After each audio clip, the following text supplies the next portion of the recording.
Сәлем достар, сіздер Тілеуімбердина Шынардың арнасындасыздар. Арнама тіркеліп қоңыраушаны басуға ұмытпаңыз. Бұл видеоны маш өнімдеріне арнайтын боламын. Маш өнімі салауатты диетаны ұстанатындарға жақсы белгілі.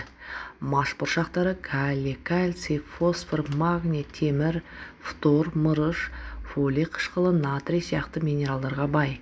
Жасыл бұршақтың құрамында В, С, Е және К топтарының көптеген дәрумендері бар. Маштың құрамында табиғи ақ уыз бар. Оны спортшылар мен белсенді өмір салтын ұстанатын адамдар бағалайды. Дәл осы көк бұршақты күнделікті ас мәзіріне өзім қалай дайындайтыным туралы айтатын боламын. Ол үшін көк бұршақты жылы суға бір тәулікке салып қоямыз. Видеода көріп отырғандарыңыздай бос баклажканы алып, жан-жағынан және түбінен әдемілеп ыстық бізбен тесіп шығамыз. Кейін осы бір тәулік бойы тұрған көк бұршағымызды сүзіп алып, осы бөтелкеге саламыз. Сілкілеп отырып, әдемілеп толтырып.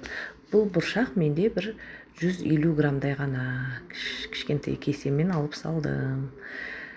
Енді бұл орысша айтқанда пророщенный маш, кішкене өсірілген көк бұршақ. Дәл осы бұршақтарды жаңағы сүзіп алып салдық. Арасында осылай қозғап, бірінші күн менде қозғап, арасына ауа жіберіп, сумен шайып, әдемілеп сорғытып, қайта екінші күнге қоямыз. Дәл осы процесті 3 күн қайталаймыз. Міне мынау екінші күн менде, мына арасын қопсытып, қазір сол жылы сумен осылай құйып, әдемілеп араластырып, суды бір жүгіртіп өтеміз. Қайтадан аузын жауып, суын сорғытып, қара пакетіммен жауып, қараңғы жерге қоямын. Міне мынау 3-ші күн, 1,5 литрлік баклажкам тола болды. Осыны қазір шетін пышақпен әдемілеп кесіп, ішіндегі өніп шыққан көк бұршағымызды түсіріп аламыз. Әдемілеп суық суға бір шайып, кішкене мұжғылап аламыз. Кейін 2 сәбіз, 3 пиязды әдемілеп ашып, жуып, ұсақтап тураймыз. Мінекей пиязымызды тураймыз. Кейін сәбізді корейский теркадан қатты ұзын қылмай, міне қысқа қып, тігінен өткіземіз. Сарымсақ, 2 тіс сарымсақ дайындап қойдым. 2 тіс сарымсағымды әдемілеп ұсақтап тураймыз. Кейін табамызға май құйып, майды қыздырып, пиязымызды кішкене қызарғанша қуырамыз. Кейін сәбізді салып, әдемілеп қуырып аламыз. Кейін өзіңізге қандай дәмдеуіштер ұнайды, соларды сала берсеңіз болады. Міне мен сарымсағымды салдым, паприка, кориандр салып, қызыл бұрыш, қара бұрыш, тұз салып, әдемілеп араластырып қуырдым.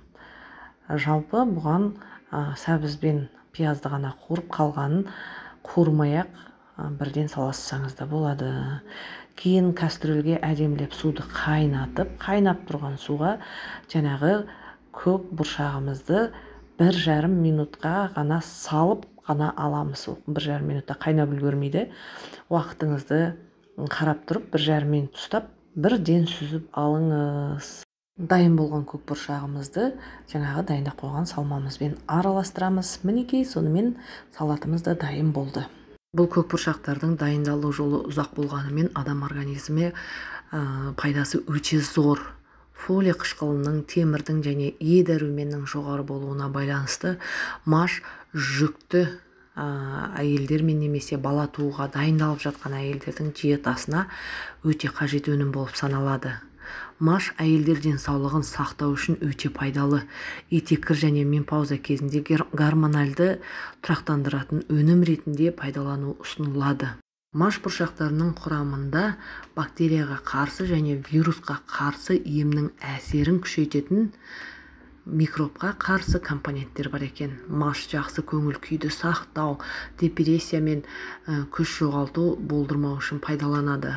Бұл өнім белсенді өмір салтын ұстанатын адамдардың диетасын міндетті түрде қосылуы керек.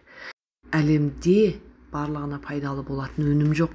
Сондықтан маш құрамындағы элементтерге аллергиясы барларға, ішек және асқазан ішек жолдары ауруларымен ауыратындарға, метеоризм мен инфекциялық сипаттағы ішектің бұзылуынан зардап шегетін адамдарға және 3 жасқа дейінгі балаларға бұл маш көкбұршағын жеуге болмайды. Маш денеге күш қуат беретін және құнды өнім. Бұл кез келген супермаркетте және базарлардан оңай табуға болатын өнім. Назарларыңызға көп рахмет. Келесі видеода кездескенше.